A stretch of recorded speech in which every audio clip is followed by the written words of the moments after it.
अस्सलाम वालेकुम, मैं हूं शाहजेब खानजादा। जैसे जैसे 24 नवंबर करीब आ रहा है, पीटीआई इमरान खान की फाइनल कॉल पर इस्लामाबाद पहुंचने और फिर वापस ना आने के लिए कारकुनों और अवाम को मुतहर्रिक करने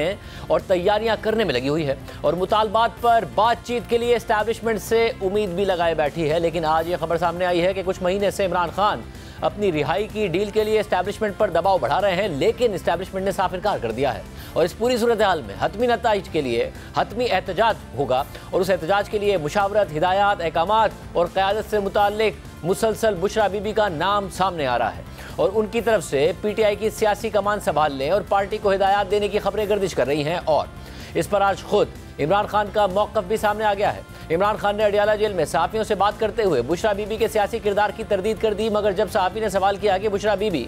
तो पार्टी इजलासों की सदारत कर रही हैं, तो इमरान खान ने जवाब दिया कि मुझसे पार्टी लीडरशिप को मिलने ही नहीं दिया जा रहा है, इसलिए मैंने बुशरा बीबी को हिदायत दी थी कि वो 24 नवंबर के एहतजाज के बारे में मेरा पैगाम पार्टी तक पहुँचाएँ, इसलिए बुशरा बीबी पार्टी मुशावरत में शामिल हैं। इसके साथ साथ इमरान खान ने यह भी कहा कि 8 फरवरी को जिस तरह लोग निकले थे वैसे ही 24 नवंबर को भी इतने ही लोग निकलेंगे जो इनके वहमो गुमान में भी नहीं है। इसके अलावा बुशरा बीबी की सियासत में अचानक एंट्री से मुतालिक पीटीआई के दीगर रहनुमाओं और वकीलों को भी मीडिया के सवालात का सामना करना पड़ रहा है, लेकिन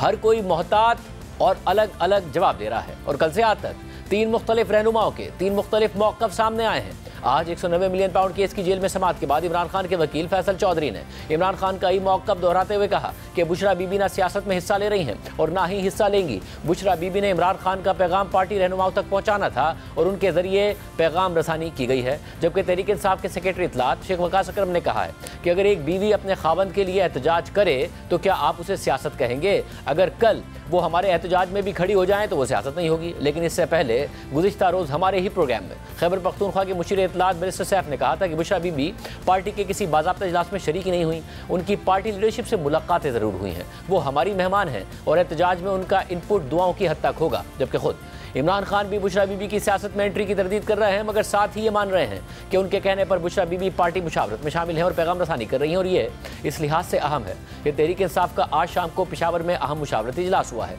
इस इजलास के बारे में जियो न्यूज़ के प्रोग्राम नया पाकिस्तान के मेज़बान शहजाद इकबाल ने पीटीआई के ज़राए से खबर दी है कि इजलास की सदारत party chairman barrister Gohar Khan ने की, जबकि बुशरा बीबी ने पर्दे के पीछे से इजलास के शुरुआत से 10 मिनट का खिताब किया। ज़रा के मुताबिक इजलास में पार्टी रहनुमाओं और इंतजामी अहदेदारों समेत 300 से 400 अफराद मौजूद थे, जिन्हें बुशरा बीबी ने हिदायत जारी करते हुए कहा कि 24 नवंबर को होने वाले एहतजाज में हर हल्के से एमएनए और कौमी असम्बली का टिकट होल्डर 10,000 लोग, जबकि हर एमपी और सूबाई असम्बली का टिकट होल्डर अपने साथ 5,000 अफराद लाएगा। ज़रा के मुताबिक बुशरा बीबी ने कहा कि जो एमएनए और एमपीए अपने साथ लोग नहीं लाएगा उसे पार्टी से बाहर कर दिया जाएगा और जो पार्टी रहनुमा एमएनए या एमपीए एहतजाज से पहले गिरफ्तार हुआ वो भी पार्टी से बाहर समझा जाएगा। ज़रा का कहना है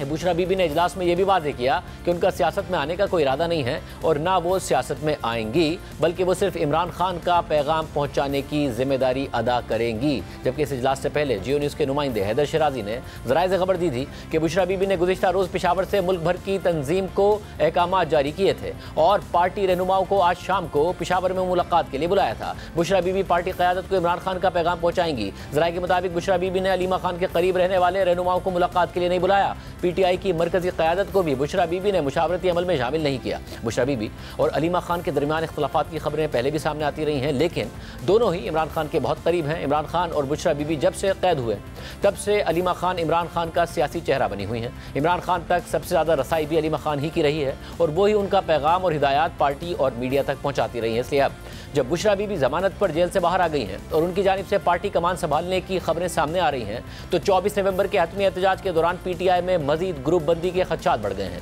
जबकि इससे पहले अलीमा खान और अली अमीन गंडापुर के दरमियान भी इख्तलाफात मीडिया पर आ चुके हैं। 22 अगस्त के जलसे की मनसूखी के बाद अलीमा खान पार्टी पर तनकीद कर रही थी। साथ ही उन्होंने वज़ीर आला अली अमीन गंडापुर और किसी काबीना रुकन को एतमाद में लिए बगैर पेशावर का दौरा किया। अलीमा खान के सामने वर्कर्स ने वज़ीर आला और दीगर क़यादत के खिलाफ शिकायत के अनबार लगा दिए, जिस पर अलीमा खान ने पार्टी क़यादत से सख्त नाराज़गी का इजहार किया। मर्दान में भी अलीमा खान पार्टी कारकुनों से मिली और मकामी लीडरशिप पर शदीद बरहमी का इजहार किया, जिसके बाद अली अमीन गंडापुर ने कहा था कि मेरा लीडर इमरान खान है, अलीमा खान से ना मेरा कोई काम है ना उनका सियासत से कोई काम है। इमरान खान ने बार बार कहा हुआ है कि उनका सियासत से कोई ताल्लुक नहीं है। मेरा लीडर इमरान खान है, अलीमा खान से ना मेरा कोई काम है और न ही अलीमा खान का सियासत से कोई काम है और खान साहब ने बार बार कहा कोई काम नहीं है उसका। दूसरी जानिब इमरान खान ने 24 नवंबर को एहतजाज की कॉल तो दे दी है, लेकिन मुसलसल ये खबरें सामने आ रही हैं कि पार्टी के सफ़े अव्वल के रहनुमा इस कॉल पर मुतमईन नहीं है और वो नहीं चाहते थे कि मुकम्मल तैयारी से पहले जल्दबाजी में कॉल दी जाए, लेकिन इमरान खान नहीं माने और तारीख का ऐलान कर दिया। जियो न्यूज़ लाहौर के ब्यूरो चीफ रईस अंसारी की खबर के मुताबिक ज़राए का कहना है कि उमर अयूब और PTI के सरकर्दा रहनुमा फौरी एहतजाज के मुखालिफ थे। ताहम उमर अयूब का पैगाम मिलने के बावजूद इमरान खान ने एहतजाज की तारीख दे दी। ज़राए के मुताबिक PTI के रहनुमा चाहते थे कि तैयारी के बाद एहतजाज की तारीख का ऐलान किया जाए। उमर अयूब और दूसरे रहनुमा इमरान खान से मिलकर उन्हें कायल करना चाहते थे, लेकिन उमर अयूब और दूसरे रहनुमाओं को पुलिस ने हिरासत में ले लिया और इमरान खान से मुलाकात नहीं हो सकी। मुलाकात ना होने पर उमर अयूब का पैगाम इमरान खान को पहुंचाया गया, लेकिन वो नहीं माने। सिर्फ यही नहीं, अब जब एहतजाज के लिए इमरान खान ने कॉल दे दी है तो एहतजाज की हिकमत अमली के हवाले से PTI के अंदर एक ही दिन के वक्फे से एक और इख्तलाफ सामने आ गया है। गुज़िश्ता रोज़ इमरान खान से मुलाकात के बाद अलीमा खान ने कहा था कि इमरान खान ने हिदायत की है कि कराची और कोयटा के लोग इस्लामाबाद नहीं आएंगे और अपने अपने सूबों में एहतजाज करेंगे, लेकिन आज इमरान खान से ही मुलाकात के बाद अली मोहम्मद खान ने वाज़ेह किया कि इमरान खान ने हिदायत दी है कि सिंध, बलूचिस्तान, गिलगित बल्तिस्तान और आज़ाद कश्मीर समेत पूरे पाकिस्तान से लोगों को इस्लामाबाद आना है, किसी सूबे में कोई एहतजाज नहीं होगा। कराची और कोयटा के लिए उन्होंने कहा आप अपने सूबों के अंदर करें। उन्होंने शहर नहीं कहा, उन्होंने सूबा कहा है कि अपने सूबों में आप करें, क्योंकि बहुत फासला है, आप आएंगे इतनी रुकावटें होंगी, आपको रास्ते में बहुत तंग करेंगे, तो आप अपने सूबों में करें। यही इमरान खान ने कोई शहर का नाम नहीं लिया, उन्होंने अपने सूबा कह दिया। किसी सूबे में कहीं भी और एक्टिविटी नहीं होगी, एहतजाज सिर्फ इस्लामाबाद में होगा। पूरे पाकिस्तान ने इस्लामाबाद आना है, सिंध से भी, बलूचिस्तान से भी, पंजाब से भी और खैबर पख्तूनख्वा, कश्मीर, गिलगित बल्तिस्तान से। इमरान खान साहब ने आज ये बात वाज़ेह की है कि सिंध और बलूचिस्तान सब ने इधर आना है और इस्लामाबाद आना है। जगह का तयन फिर हमारी लीडरशिप गौर साहब और राजा साहब इमरान खान साहब से मशवरे के बाद आपको बताएंगे कि इस्लामाबाद में आपने कहाँ आना है, लेकिन फिलहाल इस्लामाबाद सब ने पहुँचना है। किसी सूबे में उस दिन आपने कोई एक्टिविटी और नहीं करनी। इसके अलावा 24 नवंबर के एहतजाज के लिए तहरीक इंसाफ ने 4 मुतालबात सामने रखे हुए हैं, जिनमें मैंडेट की वापसी और सियासी कैदियों की रिहाई शामिल है। और इमरान खान वाज़ेह कर रहे हैं कि मुज़ाकरात सिर्फ और सिर्फ एस्टैब्लिशमेंट से होंगे। मगर आज बरतानवी अखबार दी गार्डियन में खबर सामने आई है कि पाकिस्तान की मिलिट्री का इमरान खान से मुज़ाकरात या डील का कोई इरादा नहीं है। गार्डियन में अशाया होने वाली हैना एलिस पीटरसन और शाहमीर बलोच की खबर के मुताबिक इमरान खान, जिन्हें अडियाला जेल में कैद रखा हुआ है, उन पर सहाफ़ियों से मिलने पर पाबंदी आयद है, लेकिन गार्डियन उनकी लीगल टीम के जरिए उन तक सवालात पहुँचाने में कामयाब हुआ, जिनके जवाब में इमरान खान ने कहा कि गुज़िश्ता साल अगस्त में गिरफ्तार होने के बाद से उनकी मिलिट्री के साथ कोई ज़ाती इंगेजमेंट नहीं हुई। ताहम उन्होंने कहा कि वो मिलिट्री इस्टेब्लिशमेंट के साथ डील करने को रद्द नहीं करेंगे। हालांकि इमरान खान पहले इल्ज़ाम लगाते रहे हैं कि मिलिट्री इस्टेब्लिशमेंट ने उनकी हुकूमत गिराई और उनकी हिरासत के पीछे भी वही है। खबर के मुताबिक सीनियर मिलिट्री लीडरशिप ने कहा है कि पिछले कुछ महीनों से इमरान खान मिलिट्री के साथ डिस्कशन के लिए दबाव डाल रहे हैं और अपनी रिहाई को यकीनी बनाने की डील के लिए गैर मशरूत बातचीत की पेशकश भी कर चुके हैं। ताहम कहा जा रहा है कि सीनियर मिलिट्री एहलकार इमरान खान के साथ किसी भी तरह मुज़ाकरात न करने के फैसले पर मजबूती से कायम हैं। एक मिलिट्री ज़राए ने बताया कि इमरान खान को अदालत में अपने मुकदमात का सामना करना होगा और मिलिट्री से किसी डील की तवक्को नहीं रखनी होगी। इमरान खान हर एक से चाहते हैं कि वो रूल ऑफ लॉ पर अमल करे, लेकिन वो ये रूल ऑफ लॉ अपने लिए नहीं चाहते। इस पूरी सूरत हाल पर बात करेंगे तरीके साहब के रहनुमा और एमएनए शेरअब्दुल मरवत साहब हमारे साथ मौजूद। मरवत साहब बहुत शुक्रिया मुझे ज्वाइन करने के लिए। मरवत साहब, इस बात में हर्ज क्या है कि पार्टी इस बात को तस्लीम करे कि बुशरा बीबी के शौहर इस वक्त गिरफ्तार हैं और वो मुतहर्रिक हैं और वो पूरी कोशिश कर रही हैं कि वो पार्टी को भी मोबिलाइज करें, पैगाम भी पहुंचाएं और पार्टी किसी भी तरीके से हरकत में आए और वो एहतजाज हो। क्या वजह है कि जब इतला आती है कि जी हाँ उन्होंने खिताब भी किया, उन्होंने अहकामात भी दिए, तो पार्टी डिफेंसिव हो जाती है? बात मानने में क्या हर्ज है कि हाँ वो किरदार अदा कर रहे हैं? शुक्रिया शाहजेब। बुशरा बीबी और ख़ान साहब की बहनें दोनों जो हैं वो पाकिस्तान तहरीक इंसाफ में अमली सियासी किरदार के हवाले से ख़ान ने उस वक़्त हमें एक्सप्रेसली मना किया था जब बैरिस्टर गौर साहब की जिस दिन नामजदगी की, और ख़ान साहब जो हैं वो इसी नज़रिए पे कायल हैं कि सियासत में मौरूसियत जो हैं वो इंतहाई मुज़र हैं। अगर बुशरा बीबी ने कोई किरदार अदा करना होता, माँ सिवाय इसके मौजूदा औकात में चूँकि ट्रस्ट डिफिसिट पैदा हो गया है, कारकुन जो हैं वो थोड़े से शाकी है, तो ऐसे हालात में अगर ख़ान की बहनें या ख़ान की बीवी जो हैं वो इस हद तक कोई बयान दे देते हैं कि ख़ान ने 24 तारीख़ की कॉल दी है, या ख़ान चाहते हैं कि वर्कर्स निकलें ताकि एतमाद का जो फैक्टर है वो ज़रा बहाल किया जा सके। बाकी इसमें कोई मज़ायका नहीं है। हमें क्या पड़ी है कि जी हम उनके किसी ऐसे किरदार को रद्द करें जो वो अदा कर रहे हैं। आज जो मीटिंग हुई है पेशावर में, ये चूँकि बेसिकली कोऑर्डिनेट कर रहा है इस पूरे एहतजाज के प्रोसेस को, जहाँ तक मैं समझाऊँ। क्योंकि मैं आपको एक बात ऑन रिकॉर्ड बता दूँ कि मैं अभी तक बावजूद कि इसके कि मैंने खान साहब को रिक्वेस्ट भी की, उन्होंने मंजूर भी किया, और मेरी ख्वाहिश भी है कि इस एहतजाज में कोई अमलन कोई मैं किरदार अदा कर सकूं, कोई फ़राइज़ तफवीज़ हो, लेकिन आज की इस मीटिंग की मुझे कोई दावत नहीं दी गई थी और सारे MNAs थे, क़यादत भी थी, लेकिन मुझे इल्म नहीं है कि इसके पीछे क्या महर्रिक था कि मुझे नहीं बुलाया गया। और आज मीटिंग हुई है, इसकी मैं तस्दीक करता हूँ, और इसमें पंजाब की क़यादत भी आई थी, KP से भी थी, मरकज़ी क़यादत भी थी। लेकिन इसमें क्या आप इस बात की भी तस्दीक कर रहे हैं कि इसमें बुशरा बीबी ने खिताब भी किया जिसमें उन्होंने पूरा लाएमल बताया पर्दे के पीछे से? मुझे ये इल्म ज़रूर हुआ है कि वहाँ उस मीटिंग में जो है मेरे हवाले से भी बातचीत हुई है। और जहाँ तक बुशरा बीबी का ताल्लुक़ है,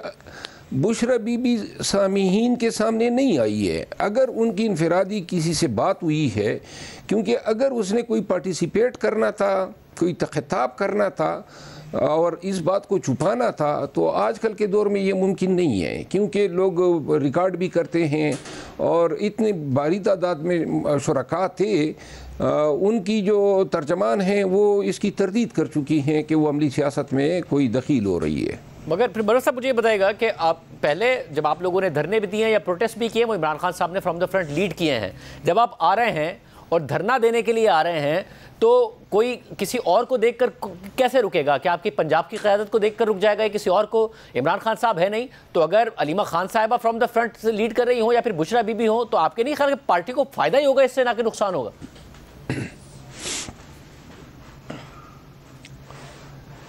मेरा ख्याल नहीं है कि दोनों की ज़रूरत है फ्रॉम द फ्रंट लीड करने की,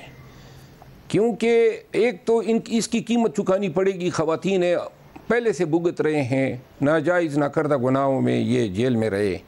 और अभी अगर एहतजाज होगा, एहतजाज के इन्होंने दर्जनों पर्चे करने हैं, पकड़ दकड़ करनी है। हम ख़ुद तो सह सकते हैं, लेकिन खान जो हैं इसके पूरा ख़ानदान पाबंद सलासल रहा, और अब सिर्फ इसलिए इनको हम आगे करें ताकि कोई तक़वियत मिल जाए। मेरा ख्याल नहीं है कि खान का वर्कर या PTI का वर्कर जो हैं वो खान के लिए, खान की ज़ौजा या हमशीरा के कहने पे निकलेगा। मैं ये समझता हूँ कि PTI की क़यादत जिस दिन तमाम मुत्तफ़िक हो के कॉल दें और ये एश्योरेंस दे वर्कर को कि किसी भी सूरत में एहतजाज से जो है पहलुतई नहीं की जाएगी, वर्कर को किसी भी हालत में नहीं छोड़ा जाएगा, और ये 400-500 MNA सेनेटर और MPs शमूलियत करें और ख़ुद मार भी खाएँ अगर ये हमें मारते हैं, और जिसकी तवक्को भी है। तो मेरा ख्याल ये है कि पूरा पाकिस्तान पीछे होगा। मगर आप जब ये कहते हैं कि अगर बुशरा बीबी को आके खान साहब का पैगाम पहुँचाना पड़ रहा है, तो बाकी सारे रहनुमा भी मिल रहे हैं, आपके सेक्रेटरी जनरल भी मिल रहे हैं, आपके वकला भी मिल रहे हैं, आपकी पार्टी की दूसरी क़यादत भी मिल रही है इमरान खान साहब से। मगर अगर इमरान खान साहब पैगाम रसानी बुशरा बीबी के जरिए कर रहे हैं, तो क्या इसका मतलब है कि इमरान खान साहब को खुद पार्टी लीडरशिप पे भरोसा नहीं है, वो अपनी बीवी के जरिए पैगाम पहुंचाना चाहते हैं वर्कर्स तक? नहीं, ऐसी कोई बात नहीं है। कतई गलत है कि उनको सिर्फ क़यादत पे एतमाद न होने की वजह से ये पैगाम रसानियाँ नहीं है। पैगाम रसानी तो ऑफिशियली हमारे सेक्रेटरी जनरल या हमारे चेयरमैन साहब वकला या हम मिल लेते हैं और वो पैगाम रसानी हो जाती है। लेकिन अगर कोई बीवी अपने खावंद के लिए कोई बात करती है या बहन अपने भाई के लिए बात करती हैं, तो ये उनकी ख्वाहिश तो हो सकती है। इसको ये ताबीर देना कि ये अमली सियासत में पार्टी टेक ओवर हो रही है या फिर वो अमलन कोई किरदार अदा कर रही है, ऐसी कोई बात नहीं है। मैंने बबांगे दाल आपको कह दिया कि PTI वर्कर का नज़रिया ही ये नहीं है कि वो खान की बेगम या बीवी के कहने पर निकलेगा, वो खान की कॉल पे निकलेगा। सिर्फ ज़रूरत इस अमर की है कि तमाम क़यादत जो हैं वो सामने आ जाएं और हलफ पे यकीन दिलाएं कि हम जो हैं किसी सूरत में जो हैं अपने वर्कर्स को जो है तनहा नहीं छोड़ेंगे। और मतलब दो आइदर वे हो सकता है ना, अगर अब 9 दिन बाकी रह गए हैं, आपको लग रहा है कि एहतजाज ये वैसा ही होना जा रहा है जैसा दावा किया जा रहा है, क्योंकि अगर उसके नताइज वो नहीं निकलते तो उल्टी मुश्किलात भी इमरान खान साहब के लिए, बुशरा बीबी के लिए और पार्टी के लिए बढ़ सकती हैं। मैं शाह साहब ये बात आप रिकॉर्ड कर लें कि मैं ये कहना चाहता हूँ कि 2 दिन के अंदर अगर एहतजाज का लाए अमल सामने नहीं आता है, कमेटी नहीं बनती है और लॉजिस्टिक के लिए, मोटिवेशन के लिए, सोशल मीडिया के लिए और मोबिलाइजेशन के लिए ज़िम्मेदारियाँ तफवीज़ नहीं होती है, क्योंकि आयाम हमारे पास बहुत कम है। हमने पाकिस्तानियों को कायल करना है, बताना है कि उनका निकलना क्यों ज़रूरी है, तो फिर जो है शायद हम उस पूरे फुल स्ट्रेंथ के साथ जो है 24 नवंबर को धरना नहीं दे पाएंगे। हमें ज़रूरत है कि एक एक लम्हे को एक्सप्लॉइट करें, इस्तेमाल करें पाकिस्तानियों को निकालने के लिए, लेकिन अभी तक कोई खदोखाल एहतजाज कम्यूनिटी के मेरे सामने नहीं आए हैं। और मेरा ख्याल है कि आपने क्योंकि खुद एहतजाज किए हुए हैं, आपने खुद एहतजाज किए हुए हैं, एहतजाज लीड भी किए हुए हैं, 9 दिन बाकी हैं और आप अपनी तारीख का सबसे बड़ा एहतजाज करना चाहते हैं, तो आपके ख्याल में उस हिसाब से पेशरफ्त नहीं हो रही है पार्टी के अंदर? मेरी एक मुलाकात हुई है सीएम अली अमीन खान के साथ 3-4 अयाम कबल, जिसमें उनके साथ कुछ मशावरत हुई है, लेकिन वो उसके बाद जो फ़राइज़ हैं वो ऑफिशियली तफवीज़ होना, स्टेक होल्डर्स को एतमाद में लेना, अब जो एहतजाज हैं ये इस तरह तो नहीं होता है खान निकाल दे दिए और लोग निकल आएंगे। यहाँ जो स्ट्रेटजी बननी है, मिसाल के तौर पे पंजाब, इस्लामाबाद, पिंडी, जेलम, अटक, ये एक अलग रीजन है। केपी से तो लोग आ जाएंगे, क्रेनें होंगी, लिफ्टर होंगे, लेकिन सवाल ये है कि डी चौक पे कदम किस तरह जमाएं। और ये जो पंजाब पुलिस हैं, इन्होंने हर जगह पे रोड़े तो अटकाने हैं, तो ज़रूरत इस अमर की है कि इनको जगह जगह इंगेज किया जाए, ताकि इनकी जो ताकत है, फोकस है, वो सिर्फ केपी तक महदूद न रहे, बल्कि हर जगह पे इनको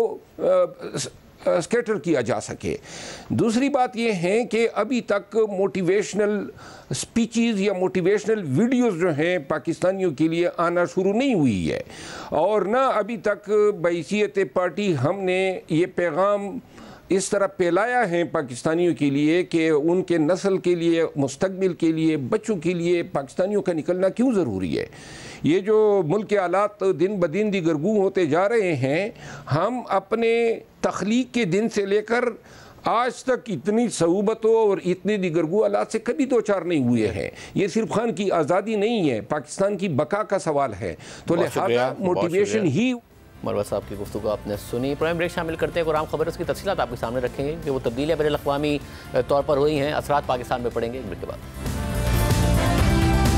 अमरीकी सदारती इंतखाब में हैरानकुन कामयाबी के बाद डोनाल्ड ट्रंप दूसरी बार दुनिया की सबसे बड़ी मईशत और सुपर पावर अमेरिका की सदारत संभालने के लिए तैयार हैं और अपनी हुकूमती टीम की तश्कील में मसरूफ़ हैं। और पिछले दौरे हुकूमत के मुकाबले में इस बार उनकी हुकूमत में उनके क़दामत पसंद बयानिए से इत्तफाक करने वालों की अक्सरियत होगी, जो न सिर्फ उनसे इत्तफाक करेंगे बल्कि उनके सख्त गिर बयानिए को फ़रोग़ भी देंगे। ट्रंप की पॉलिसी सबसे पहले अमेरिका के इंतखाबी नारे के गिर्द घूमेगी, जिसमें अमेरिका को दोबारा अजीम बनाने का नारा शामिल है। और इस सिलसिले में अमेरिकी रियासत फ्लोरिडा में मौजूद ट्रंप की आलीशान रिहाइशगाह मार-ए-लागो, जो एक निजी क्लब भी है, इस वक्त फैसला साजी का मरकज़ बना हुआ है। और ये वही जगह है जहाँ तकरीबन 2 साल पहले अमरीकी तहकीकाती इदारे FBI ने छापा मारा था और अमरीका की कौमी सलामती से मुताल्लिक क्लासिफाइड दस्तावेज़ात बरामद की थी, क्योंकि ट्रंप पर इल्ज़ाम था कि वो 2020 का इलेक्शन हारने के बाद खुफिया दस्तावेज़ात अपने साथ ले गए थे और उस वक्त ट्रंप का सियासी मुस्तकबिल तारीक नज़र आ रहा था। मगर अब ट्रंप अमेरिका के सदर मुंतखब हो गए हैं और जिस घर पर छापा पड़ा था उस घर में बैठकर वो अमेरिका की अगली हुकूमत बना रहे हैं। ट्रंप ने अब तक अपनी नई हुकूमत के तकरीबन तमाम अहम ओहदों के लिए नामजदगियां कर दी हैं। अमरीकी मीडिया के मुताबिक डोनाल्ड ट्रंप इस दफ़ा अपनी हुकूमत में ऐसे लोगों को तरजीह दे रहे हैं जो उनके नज़रिए से मुत्तफिक होने के साथ साथ उनके वफादार भी हों। और अब तक डोनाल्ड ट्रंप ने अपने चीफ ऑफ स्टाफ समेत मुतअद्दिद अहम ओहदों पर उम्मीदवारों को नामजद भी कर दिया है जो उनके मयार पर पूरा उतरते हैं। ट्रंप की जानिब से अब तक जितने भी नाम अपनी टीम के लिए सामने लाए गए हैं, उन सब पर अमरीकी मीडिया हैरत का इजहार कर रहा है, लेकिन उनकी खारजा पॉलिसी और इस सिलसिले में होने वाली तैनातियाँ ज़्यादा काबिल जिक्र हैं, क्योंकि ट्रंप ने अपनी टीम में महकमा खारजा और दिफा समेत कौमी सलामती के लिए जिन शख्सियात को मुंतखब किया है वो न सिर्फ ट्रंप के सख्त गिर मौक़िफ़ के हामी हैं, बल्कि वो चीन और पाकिस्तान के नाक़िद भी रहे हैं और उन्होंने माजी में अफगानिस्तान से अमरीकी फ़ौजियों के इनखिलाफ़ पर डेमोक्रेट हुकूमत पर सख्त तनकीद भी की है। ट्रंप ने सेक्रेटरी ऑफ स्टेट यानी वजीर खारजा के लिए सेनेटर मार्को रूबियो और वजीर दिफा के लिए अफगानिस्तान में जंग लड़ने वाले साबिक फौजी और फॉक्स न्यूज़ के मेज़बान पीट हेग्सेट और मुशीर बराए कौमी सलामती के लिए ऐवान नुमाइंदगान के रिपब्लिकन रुकन माइक वॉल्ट्ज़ को नामजद किया है। माइक वॉल्ट्ज़ भी साबिक फौजी अफसर हैं और वो भी अफगान जंग का हिस्सा रह चुके हैं। जनूबी एशिया पर नजर रखने वाले अमरीकी माहिर खारजा उमूर माइकल कुगलमैन के मुताबिक वजीर खारजा के लिए मार्को रूबियो और कौमी सलामती के मुशीर के लिए माइक वॉल्ट्ज़ ट्रंप का इंतखाब है, जो वाशिंगटन में अमेरिका और भारत की शराकतदारी के सबसे बड़े हामियों में शुमार होते हैं और पाकिस्तान और चीन के शदीद नक्काद हैं। अगर ये तकर्रियाँ हतमी शक्ल इख्तियार कर लेती हैं तो ये दोनों जनूबी एशिया में इंडो पैसिफिक हिकमत अमली के बड़े हिमायती होंगे। माइक वॉल्ट्ज़ अमेरिका में भारत के सबसे बड़े हामियों में शुमार होते हैं और उन्होंने माजी में पाकिस्तान के हवाले से सख्त बयानात भी दिए हैं और 2021 में उन्होंने अमरीकी सदर बाइडेन को पाकिस्तान पर पाबंदियां लगाने के लिए खत भी लिखा था। अगस्त 2021 में जब पाकिस्तान में जनरल बाजवा आर्मी चीफ थे, जनरल फैज़ हमीद DGISI थे और इमरान खान वजीर आज़म पाकिस्तान थे और अफगानिस्तान में तालिबान की हुकूमत आई, तो माइक वॉल्ट्ज़ ने सदर बाइडेन को लिखे गए अपने खत में अमरीकी इंतजामिया से दरख्वास्त की थी कि वो अफगान नेशनल सिक्योरिटी फोर्सेज की मदद के लिए फौजी वसाइल फराहम करें, जिनमें तालिबान की पेशकदमी को रोकने के लिए फ़िज़ाई मदद भी शामिल हो। उन्होंने अपने खत में मजीद लिखा था कि अमेरिका को अपने वसाइल का फ़ायदा उठाते हुए पाकिस्तान की अफगानिस्तान में मुदाखलत पर असरअंदाज होना चाहिए। पाकिस्तान की फौजी हिकमत अमली तालिबान को काबू कर रही है, कम अज़ कम पाकिस्तान तालिबान की पेशकदमी में मुलविस है और अफगान नेशनल सिक्योरिटी फोर्सेज के साथ ताउन नहीं कर रहा है और पाकिस्तानी फौज और इंटेलिजेंस सर्विसेज मुमकिना तौर पर तालिबान के हमले में बराह रास्त मदद कर रही हैं। अमेरिका को फौरी तौर पर पाकिस्तान की तमाम इमदाद बंद कर देनी चाहिए। मैं दरख्वास्त करता हूं कि आपकी इंतजामिया पाकिस्तान पर पाबंदी आयद करने पर भी गौर करे जब तक कि वो अपनी हिकमत अमली तब्दील ना करे और अपने सरहदी इलाके तालिबान को दोबारा मुनज़्ज़म करने के लिए इस्तेमाल होने से रोकने के लिए इकदाम ना करे। इसके अलावा अपने इंटरव्यूज़ में भी माइक वॉल्ट्ज़ अक्सर पाकिस्तान की पॉलिसियों पर सख्त तनकीद करते नजर आते रहे हैं। इसी तरह ट्रंप एडमिनिस्ट्रेशन में वजीर खारजा के लिए नामजद सेनेटर मार्को रूबियो भी एक सख्त गिर शख्स समझे जाते हैं और उन्होंने सितंबर 2021 में अमरीकी सेनेट में अफगान तालिबान के हवाले से पाकिस्तान के किरदार पर सख्त तनकीद की थी और जुलाई 2024 में उन्होंने अमरीकी कांग्रेस में पाकिस्तान और चीन के हवाले से एक मुतनाज़ बिल भी पेश किया था। सहाफ़ी अनवर इकबाल की खबर के मुताबिक अमरीकी सेनेटर मार्को रूबियो ने 26 जुलाई को कांग्रेस में एक बिल मुतारिफ कराया जिसमें भारत को चीन के बढ़ते हुए असर रसूख का मुकाबला करने में मदद फराहम करने और पाकिस्तान से मुबैना खतरात का सामना करने के लिए अमरीकी हिमायत का मुतालबा किया गया। बिल में तजवीज़ करदा US India defence cooperation act Bharat को टेक्नोलॉजी की मुंतकली की भरपूर हिमायत करता है और अमरीकी इंतजामिया से दरख्वास्त करता है कि भारत को जापान, इसराइल, जनूबी कोरिया और नेटो के मेंबर्स जैसे अमरीकी इत्तेहादियों के बराबर समझा जाए। जबकि ट्रंप की जानिब से नेशनल इंटेलिजेंस के सरबराह के तौर पर नामजद तुलसी गैबर्ड भी एक साबिक फौजी अफसर हैं और वो भी पाकिस्तान पर माजी में सख्त तनकीद कर चुकी हैं। BBC के मुताबिक डोनाल्ड ट्रंप ने साबिक रुकने कांग्रेस तुलसी गैबर्ड को नेशनल इंटेलिजेंस का डायरेक्टर नामजद कर दिया है।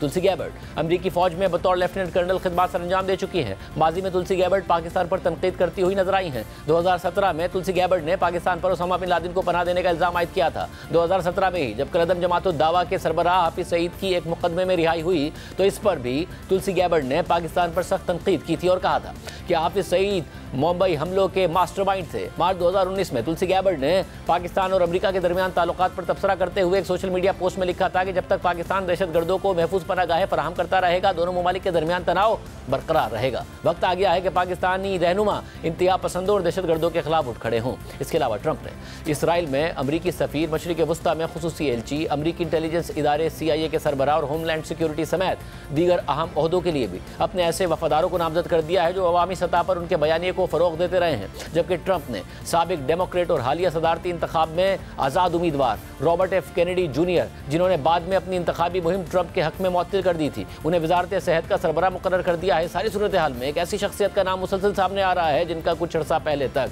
सियासत से कोई ताल्लुक नहीं था, जो इस वक्त दुनिया के अमीर तरीन शख्स भी हैं और दुनिया की चंद बड़ी टेक कंपनियों के मालिक भी हैं और ट्रंप के जीतने के बाद उनकी कंपनीज के शेयर्स में बेपनाह इजाफा हुआ है और टेस्ला के शेयर्स में 30% से ज़ायद इजाफे के साथ वो $1 ट्रिलियन की कंपनी बन गई है। यानी एलन मस्क, जिन्होंने ट्रंप की इंतखाबी मुहिम में मुख्तलिफ हवालों से अहम किरदार अदा किया था और ट्रंप की इंतखाबी मुहिम के लिए तकरीबन $130 मिलियन का बराह रास्त डोनेशन दिया था और एक पॉलिटिकल एक्शन कमेटी बनाई थी और उसके जरिए इंतखाबी मुहिम पर असरअंदाज हुए थे और ट्रंप की इंतखाबी रैलियों में भी बाकायदगी के साथ दिखाई दिए थे, अपने सोशल मीडिया प्लेटफॉर्म एक्स पर ट्रंप के बयानिए को फरोग देते नजर आए थे और उन पर डेमोक्रेट रहनुमाओं के खिलाफ फेक न्यूज़ फैलाने के इल्जामात भी लगते रहे। ट्रंप की जीत के बाद एलॉन मस्क अब ना सिर्फ हुकूमत साजी के लिए उनके शाना बशाना खड़े हैं और फैसलों में उनका अहम किरदार सामने आ रहा है, बल्कि ट्रंप ने अपनी हुकूमत में उन्हें एक अहम टास्क सरअंजाम देने के लिए नामजद भी कर दिया है। खबर रसाई एजेंसी रॉयटर्स के मुताबिक ट्रंप ने एलॉन मस्क और साबिका रिपब्लिकन सदारती उम्मीदवार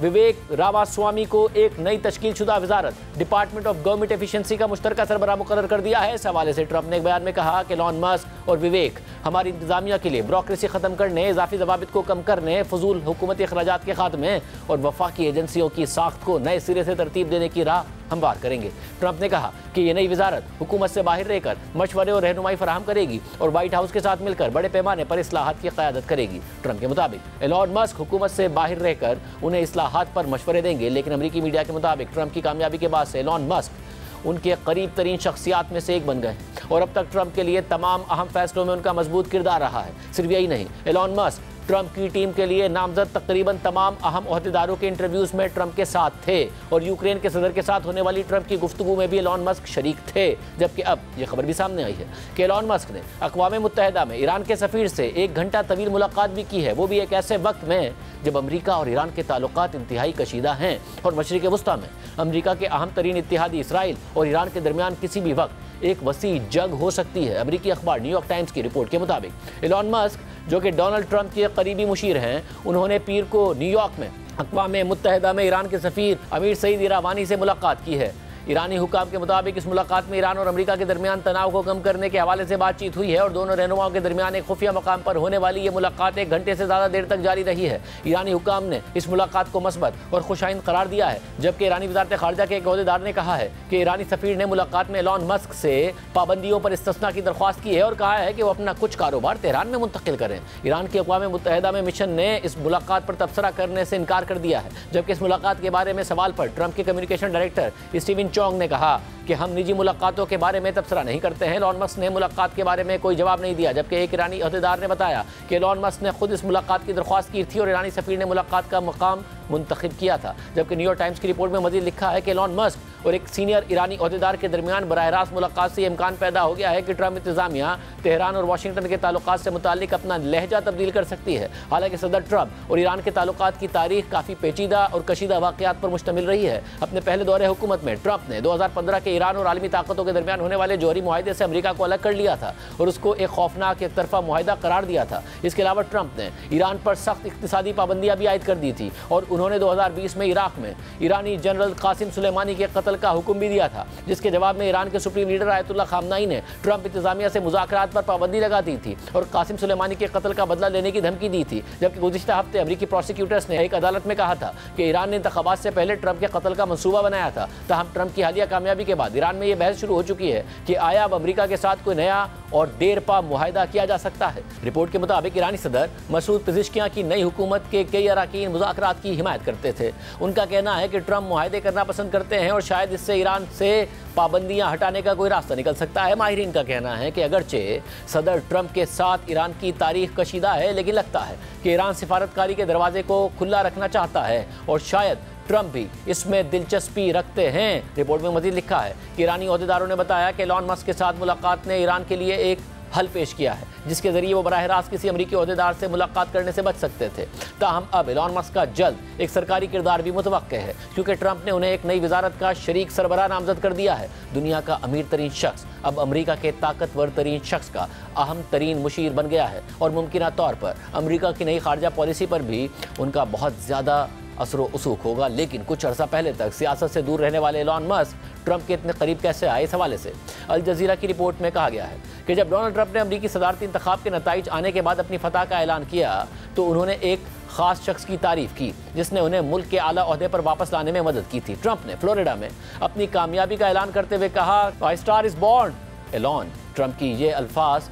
अपनी सबसे बड़े इत्तेहादी टेस्ला, स्पेस एक्स और एक्स के अरबपति मालिक एलॉन मस्क के लिए थे। एलॉन मस्क ने वाकई ट्रंप के दोबारा इक़्तिदार में आने में अहम किरदार अदा किया है। उन्होंने न सिर्फ ट्रंप की इंतखाबी मुहिम में लाखों डॉलर्स की सरमायाकारी की, बल्कि एक पॉलिसी मुशीर और प्रोमोटर के तौर पर भी खिदमत सर अंजाम दी और अमली तौर पर अपने सोशल मीडिया प्लेटफॉर्म एक्स को ट्रंप के इंतखाबी नारे मेक अमेरिका ग्रेट अगेन का तर्जुमान बना दिया। अमेरिका के वफाकी इलेक्शन कमीशन के मुताबिक एलन मस्क ने 2024 के इंतखाबात से पहले ट्रंप और दीगर रिपब्लिकन्स को तकरीबन $132 मिलियन डोनेट किए हैं और एलन मस्क की डोनेशंस में से $43.6 मिलियन और $75 मिलियन की दो बड़ी डोनेशंस बराह रास्त ट्रंप की इंतखाबी मुहिम में गए हैं। और एलन मस्क ने इंतखाबात के हवाले से पॉलिटिकल एक्शन कमेटी बजाते खुद कायम की थी जो ट्रंप को डोनेशंस देती रही, जबकि एलन मस्क ने मुतनाज़ तौर पर अहम पासा पलट देने वाली रियासतों में एक मुहिम भी शुरू की जिसमें वो रजिस्टर्ड वोटर्स जो कि अमरीकी आइन के पहली और दूसरी तरमीम की हिमायत में एक पटिशन पर दस्तखत करने पर राजी थे, उन्हें रोजाना $1 मिलियन जीतने का मौका दिया गया। जबकि एलन मस्क पर रिपब्लिकन्स को गैर रिपोर्ट शुदा डोनेशंस देने के इल्जामात भी हैं। जबकि एलन मस्क ने 2022 में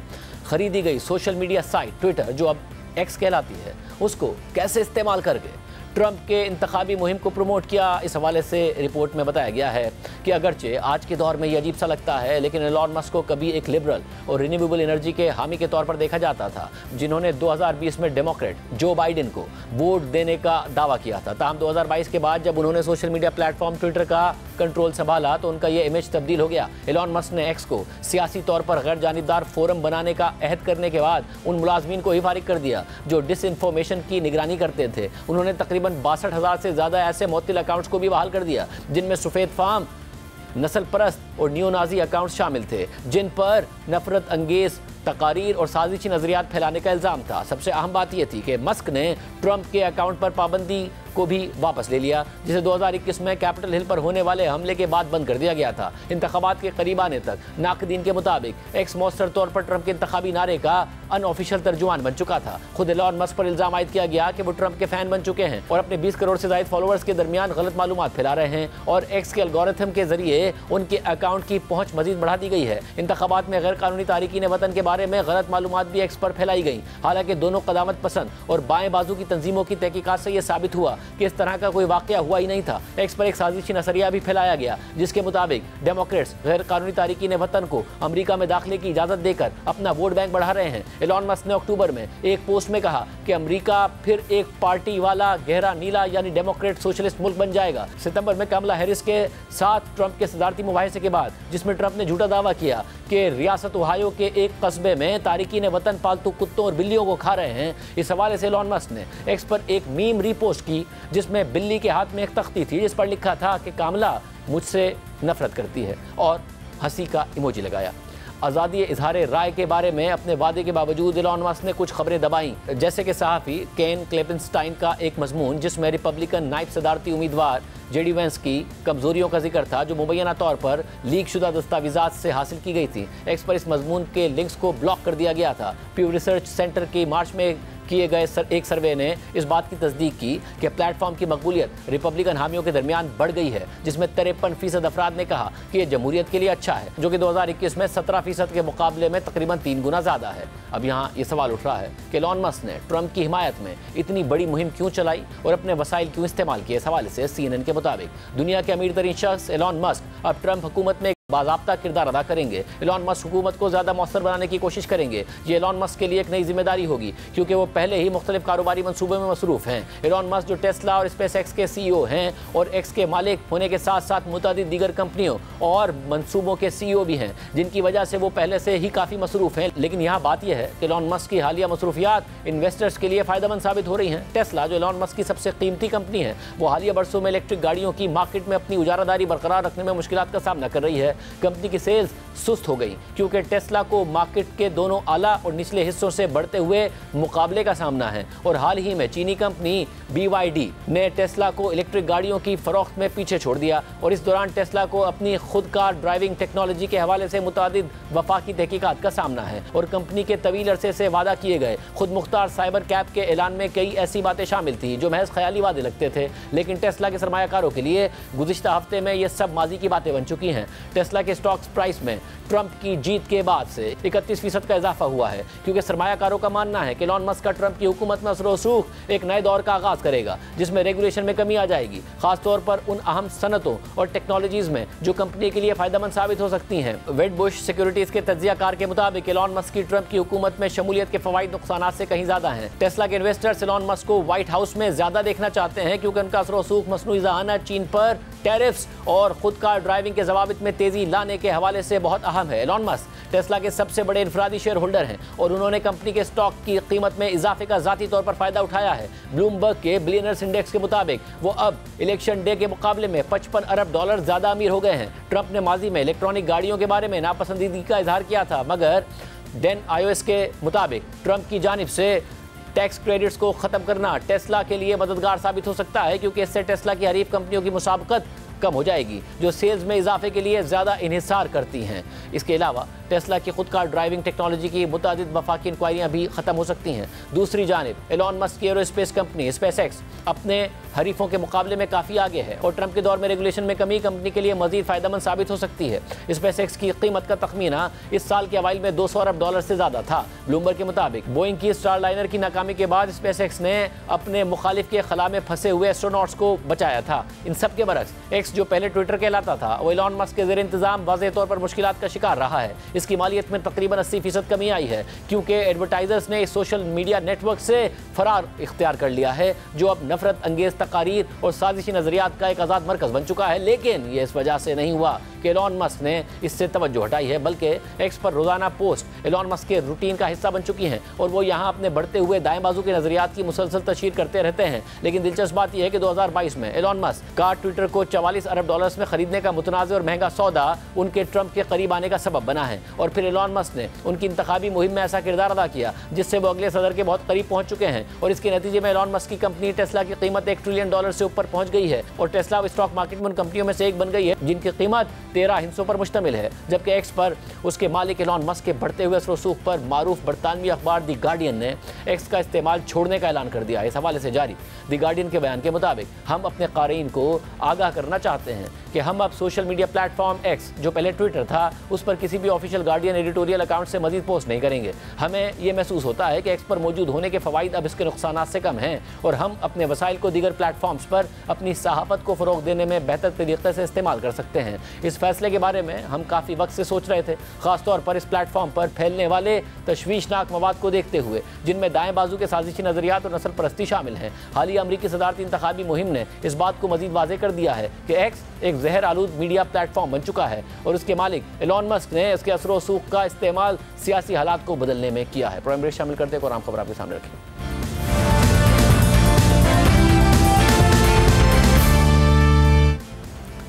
भारत चैंपियंस ट्रॉफी के लिए पाकिस्तान क्यों नहीं आएगा? पीसीबी की ईमेल के बाद अब आईसीसी ने भारतीय क्रिकेट बोर्ड से इस सवाल का तहरीरी जवाब मांग लिया है। पाकिस्तान नहीं जाना तो भारत को इस फैसले की ठोस वजूहात बतानी होंगी। फिर आईसीसी उन वजूहात का जायजा लेकर भारत की चैंपियंस ट्रॉफी में शिरकत के बारे में हतमी फैसला करेगा। यूनिस की राय के मुताबिक पाकिस्तान क्रिकेट बोर्ड ने आईसीसी से भारतीय खत की तहरीरी कॉपी मांगी थी, जबकि भारतीय क्रिकेट बोर्ड ने आईसीसी को पाकिस्तान ना जाने के बारे में ज़बानी आगाह किया था। अब आईसीसी ने भारतीय क्रिकेट बोर्ड को तहरीरी वजूहात बयान करने का कहा है। पाकिस्तान तहरीरी वजूहात मिलने पर उनके हक में ठोस शवाहिद मांग सकता है। कवानीन के मुताबिक भारतीय बोर्ड को पाकिस्तान ना जाने के ठोस वजूहात देना होंगी। आईसीसी को वजूहात का जायजा लेकर भारत के बारे में हतमी फैसला करना होगा। भारत के पाकिस्तान ना जाने की वजूहात जायज़ ना हुई तो भारतीय टीम को पाकिस्तान आने के लिए कहा जाएगा। अगर फिर भी भारत तैयार ना हुआ तो उसकी जगह रैंकिंग में 9वें नंबर की टीम को पाकिस्तान भेजने के लिए चैंपियंस ट्रॉफी में शामिल किया जा सकता है। जराये का ये भी कहना है कि भारतीय क्रिकेट टीम के चैंपियंस ट्रॉफी में शरीक ना होने से आईसीसी को $50 करोड़ का नुकसान होगा, क्योंकि आईसीसी ने चैंपियंस ट्रॉफी के नशरियाती हुकूक, इश्तिहारात और स्पॉन्सरशिप से कमाई करनी है,